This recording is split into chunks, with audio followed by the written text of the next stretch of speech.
Hello, what's up, people? I'm back from a exciting weekend of Warhammer 40k. We just played in the 5-man ATC tournament at Leighton Games, and my team got second overall, which is very cool. We lost to the first place guys. I think we could have probably pulled out a tie there, but we let tie by like 1 point. So, whatever. Played a really good match, awesome tournament. Great job for JD and Away Games for hosting that event, and thank you to Leighton hosting that event. I played Banishers, the list I talked about in the last video. I'll probably pop it in the description if you guys want to take a look at it.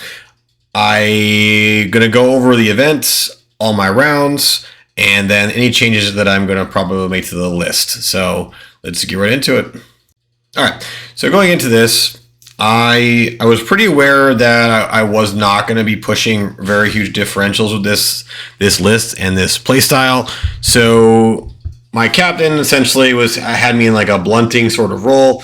So if you guys were thinking that I was going to lock in that Grey Knight list and go 20-0 like 5 rounds, that was never going to happen. My goal was to be able to pair into most of Warhammer 40k and put up a good game, and I actually did do that. So if you were to look at my scores, they're not very flashy, they're not very exciting, but I believe that I filled the role that we needed on the team very well. So run 1, I played against Virulent Victorium, Death Guard. He had Mortarion, some other assorted things, a Plague Marine unit, nothing super crazy. I was able to go first and kind of like alpha strike him with a Rhino, like I showed you in my other transport video, and that put him behind like a whole turn where I was able to kind of put up a big lead. And then I had like a really like annoying brain fart to where like Mortarion deep strike did my DZ, and he got to run around and be annoying. Probably ended up costing me quite a few points. He also had bottom turn, and like this list can't really kill Mortarion very well. So I think that if I just don't let him deep strike in my home, this is probably closer to like a 15 in my favor. And Death Guard is one of those matchups that I feel pretty good about with the list that I'm playing. But yeah, it ended up being a 12-8.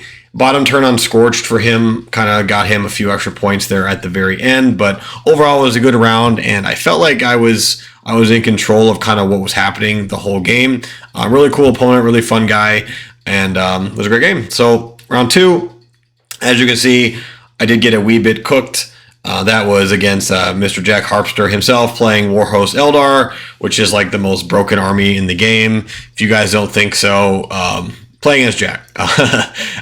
He's pretty much, in every event I've seen him, he gets like a 20 or a 19. So I'm very happy to pull out a 3. That was another one where I was Scorched, and I went first again on Scorched.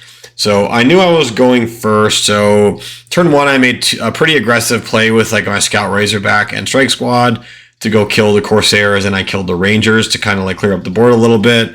But honestly, the list that I'm playing against someone who positions their stuff really well does not have any really realistic way to interact with the Wave Serpent and Fugan. So Fugan just got to activate 5 turns over the game and just like slowly kill me. And then I'm mispositioned, I would say, a little bit to where Lycus was able to get on my home. I think that I could have avoided that to some extent. But overall, like, I did get cooked in this matchup. I think in other circumstances, this is probably like, you could definitely look into like 7, 8, or 9 range for a team score. And then Eldar in general, like, I feel a little bit shaky, and the Eldar are broken. Like, they're broken. That's just what it is. They're very, very good, very strong. And I certainly I never really liked to play against them. But Jack was great as usual. Was a good game, and he really pulled away on 4-5. Like, up until 4 and 5, neither of us were getting challenger cards or anything like that. I just kind of ran out of stuff, and he had like way more units at the end of the game, and that was just kind of where we went from there. Round 3, I played against very fun Necron Awakened Dynasty.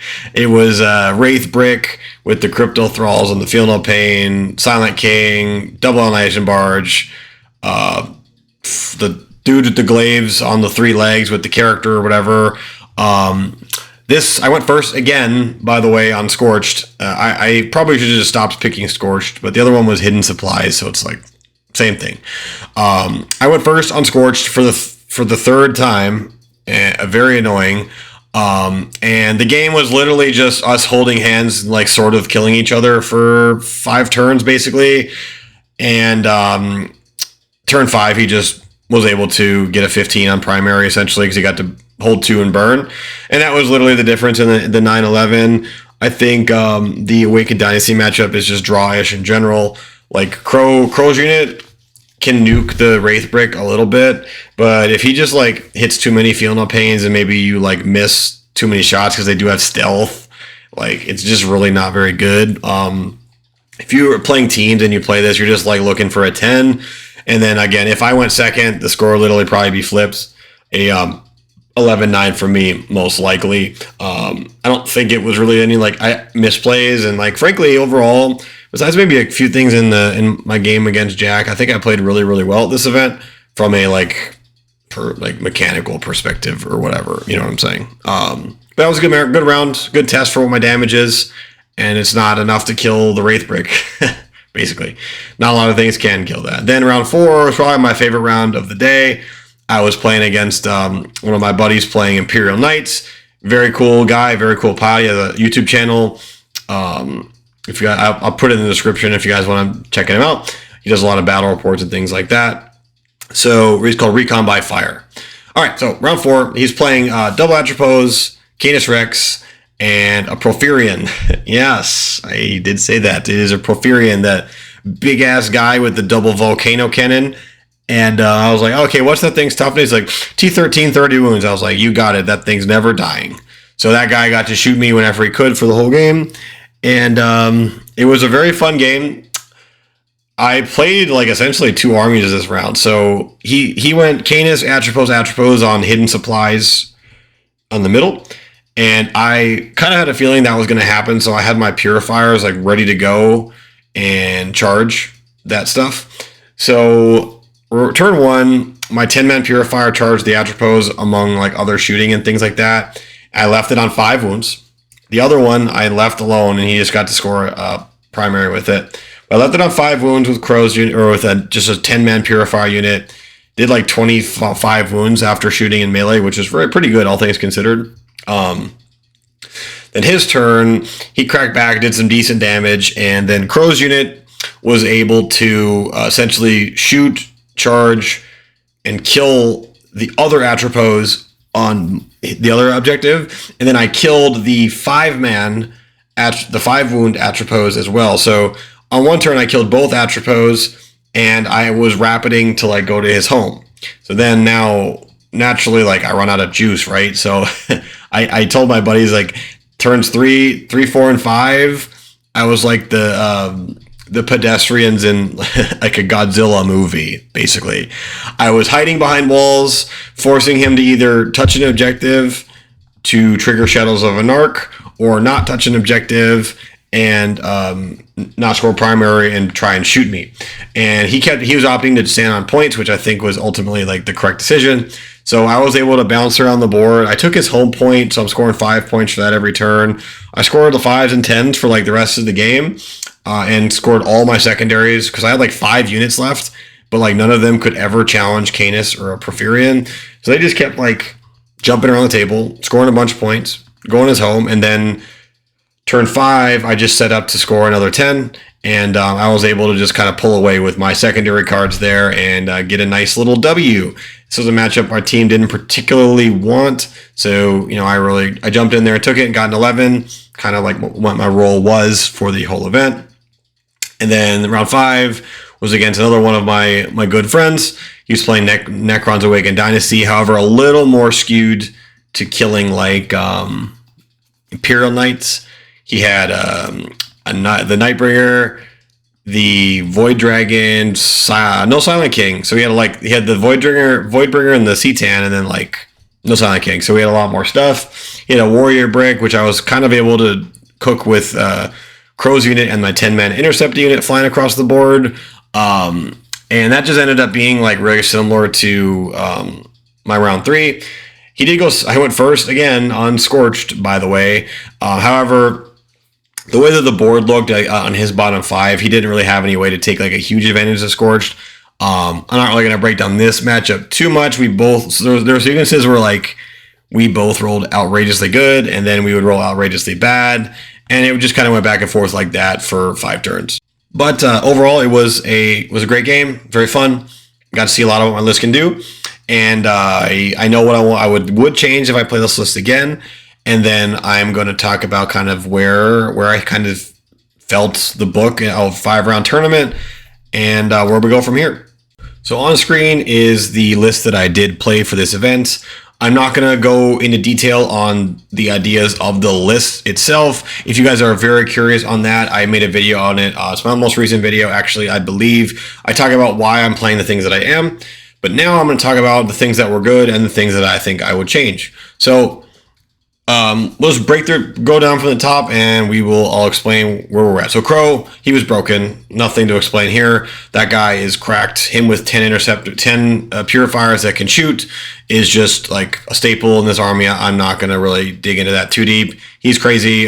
He did so good for me in every game except the game against Jack, because I literally had nothing to shoot, and that's just the Eldar matchup, right? And kind of in general, there's nothing like valuable enough for him to shoot. Okay, now moving into some stuff maybe I didn't like so much. The 2 4-man Terminators were ass. They were like not good.